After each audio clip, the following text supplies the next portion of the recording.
J.D. Salinger. I mean, you know the name, and you definitely know the book. He was this literary giant who basically defined a whole generation, and then, right at the absolute peak of his fame, he just vanished. So that's the central mystery, isn't it? How does an author who created a character as iconic as Holden Caulfield, who reached a level of success most writers can only dream of, just walk away from it all? It's a question that's fascinated readers for decades. And, well, the answer really starts to take shape when you look at the timeline. I mean, the scale of his withdrawal is just staggering. In 1951, The Catcher in the Rye completely explodes onto the scene. And then just 2 years later, he's gone, hiding out on this 90-acre farm. By 1965, his last story is published. And after that, total radio silence for nearly 50 years. To really get why he made this choice, we have to go back to the one single event that truly defined his entire life. And that event was the war. You know, it's pretty much impossible to understand Salinger, not just his work, but his reclusion, everything about him, without understanding the trauma that shaped his entire view of the world. You see, like so many men of his generation, World War II just completely upended his life. Right when his writing career was starting to take off, he gets drafted after Pearl Harbor and sent straight into the heart of the conflict for 2 incredibly intense years. This was not just any service. We're talking about being on the front lines of the most brutal fighting you can imagine. He landed at Utah Beach on D-Day. He fought in the absolute freezing hell of the Battle of the Bulge. He was even there helping arrest Nazi party members after the fighting stopped. The trauma was so immense that when the war finally ended, he had to be hospitalized for a complete nervous breakdown. His own daughter, Margaret, probably put it best. For Salinger, the war wasn't just something that happened to him. It became the lens through which he saw everything that came after it. It was the single point of reference that defined it all. And that definition would find its most powerful voice in his masterpiece. And this is where Holden Caulfield and his phony world come in. Salinger basically took all that trauma, all that disillusionment, and channeled it into a diagnosis of post-war America, creating one of the most unforgettable characters in all of literature. And the impact was, and still is, just massive. Over 65 million copies sold. This isn't just a book, it's a cultural landmark. So what was it? Why did it resonate so deeply with so many people? What did Holden Caulfield tap into? Well, it all boils down to one simple word: phony. For Holden, that was the ultimate insult. It was his catch-all term for the hypocrisy, the artificiality, the fake rules of the adult world. And this wasn't just some teenage angst, you know? It was a really sharp critique of 1950s conformity, a world Salinger had just come back to after the brutal, horrifying honesty of a battlefield. You can see the conflict right there. On one side, you have everything Holden values: authenticity, innocence, sincerity.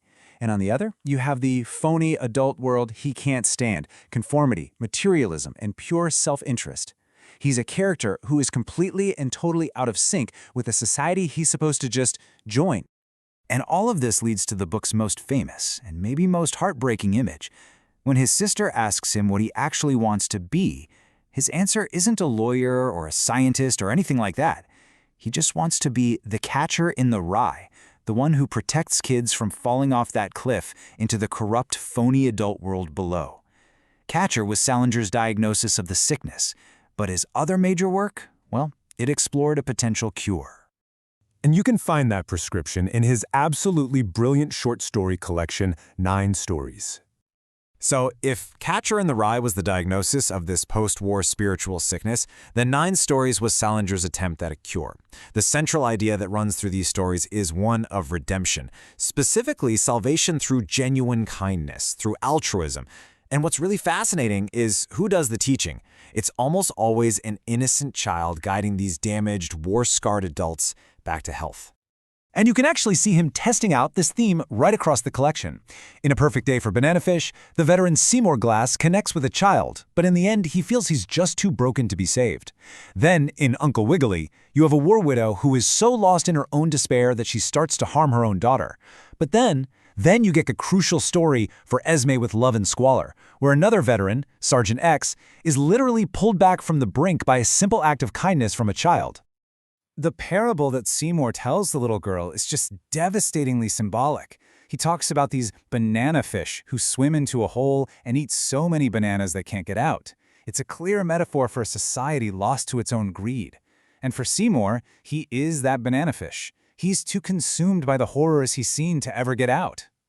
But then Sergeant X shows us the other path.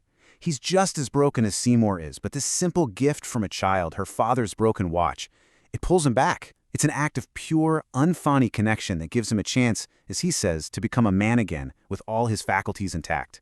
And this whole search for wholeness, well, it brings us right back to the man himself.